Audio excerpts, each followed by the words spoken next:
ഇഡലിയും വടയും കഴിക്കണം എന്നുള്ള ഒരൊറ്റ മോട്ടീവില് നല്ലൊരു സൺഡേ ആയിട്ട് പോലും ഞാൻ 6 മണിക്ക് എണീറ്റു. ബ്രേക്ക്ഫാസ്റ്റ് കഴിച്ച് കഴിഞ്ഞിട്ട് കുറച്ചു നേരം ഞങ്ങൾ നടക്കാൻ പോയി. ഉദിച്ചു വരുന്ന സൂര്യനെയും പോവാൻ മടിച്ചു നിൽക്കുന്ന അമ്പിളിമാമനെയും കണ്ടു. ഞാനൊരു മോർണിംഗ് പേഴ്സണേ അല്ല. രാവിലെ എണീക്കുക എന്ന് പറഞ്ഞാൽ എന്നെ കൊല്ലാൻ കൊണ്ടുപോകുന്നതിനേക്കാളും അപ്പുറമാണ്. അതുകൊണ്ട് സമയം അധികം കളയാണ്ട് തിരിച്ച് വീട്ടിൽ പോയി കുറച്ചു നേരം കൂടി ഉറങ്ങി. കുറച്ചെന്ന് പറഞ്ഞാൽ ഉച്ചയ്ക്ക് ഒരു 12:30 വരെ. പിന്നെ റൂമിലേക്ക് സാധനം വാങ്ങാൻ വേണ്ടിയിട്ട് നേരെ വിട്ടു നെസ്റ്റോയിലേക്ക്. നെസ്റ്റോയിലാണെങ്കിൽ ഒടുക്കത്തെ തിരക്കായിരുന്നു കേട്ടോ.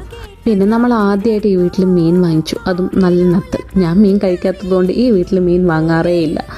അതും നല്ല കഞ്ഞിയും ഉരുളക്കിഴങ്ങ് മെഴുക്കുവരട്ടിയാണ് ഇന്നത്തെ മെനു. പിന്നെ ഞാൻ കുറച്ചു നേരം ജേർണൽ ചെയ്യാൻ വേണ്ടിയിട്ടിരുന്നു.